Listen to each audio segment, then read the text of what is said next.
for today's video, i-open lang natin ang ating Facebook application. And then, pagka-open guys, mula dito sa pinakang homepage, kung wala kayong option dito sa taas ng Facebook dating, yun guys, yung heart button na makikita nyo dito sa taas. So, since wala ako, ang gagawin ko is itatap ko itong menu. And dito guys, pwede nyo makita yung dating option. So, tap lang natin yung dating para mabuksan natin yung ating dating. And then, pagka-open guys, nitong ating dating profile, itap lang natin yung ating profile na nandito sa may upper right corner. And then, after yan guys, ito yung profile ng ating Facebook dating. So, tatap lang natin yung settings. And then, pagka-open guys, dito sa settings ng ating Facebook dating, i-scroll up lang natin. And dito guys, sa account, hanapin nyo yung delete profile. So, tap nyo lang yung delete profile. And may magpa-pop up na option. So, are you sure you want to delete your dating profile? So, you may not be able to create a new dating profile for 7 days.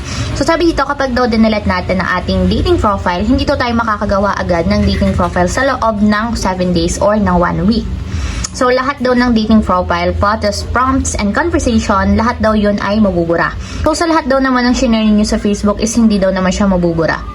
So, once na dinelete nyo to guys, hindi na siya maibabalik. So, tap natin yung delete profile kapag sure na kayo na i-delete yung inyong Facebook dating. So, tap natin yung delete profile.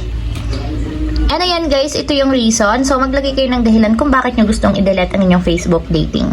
So, for example guys, is ito na lang ilalagay ko. I want to delete my profile and start over. So, ito na lang.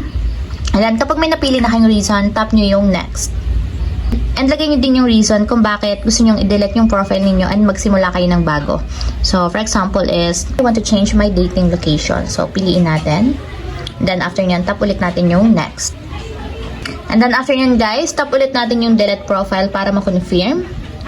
And ito guys, may option naman siya kung gusto nyo i-save yung inyong profile, kung gusto nyo ulit sumali sa Facebook dating.